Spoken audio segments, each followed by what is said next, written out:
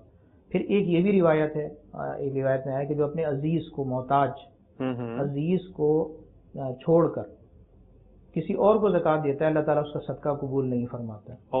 تو ایک تو یہ کہ قریبی رشتہ داروں کو زکوٰۃ دینا افضل بھی ہے. دوسرا یہ کہ ایک یہ بھی آ گیا حدیث شریف کے اندر جو بیان کہ اگر پھیر کر دے گا تو اس کا مطلب یہ ہے کہ جو زکوٰۃ کے مستحق رشتہ دار ہیں انہیں زکوٰۃ دی جائے. بعض اوقات مستحق رشتہ داروں کو دینے کے اندر اور زکوٰۃ کہہ کر دینے میں ان کی دل شکنی کا پہلو رہتا ہے. اس کے لیے علماء نے یہ حل بیان فرمایا ہے کہ انہیں زکوٰۃ کہہ کر بھلے نہ دیں، دل میں نیت زکوٰۃ کی ہو اور تحفہ کہہ کر دے دیں. اس لیے ہوگا کہ زکوٰۃ بھی ادا ہوگی اور ان کی ملک بھی ہو جائے گی، قبضہ کرنے سے زکوٰۃ بھی ادا ہو گئی، ان کے ساتھ بھلائی کا کام بھی ہو گیا اور ان کی دل شکنی سے بھی بچت ہو گئی. یہ مختصر احکامات ہم نے یہاں بیان کیے ہیں. زکوٰۃ کے تو کافی تفصیلی احکامات ہیں. اہل سنت جو ہے وہ کتاب الزکوٰۃ چھپی ہوئی ہے، تو کم سے کم گھر میں ضرور رکھنی چاہیے. موقع میل آ جاتا ہے کبھی بھی اپنا مسئلہ کسی اور کا مسئلہ تو اس میں دیکھا جا سکتا ہے. اللہ تعالیٰ فرائض اور واجبات جو مسلمانوں کے ہیں انہیں دھیان سے شرائط اور آداب کے ساتھ ادا کرنے کی توفیق عطا فرمائے. بس اسی دعا کے ساتھ اجازت چاہوں گے.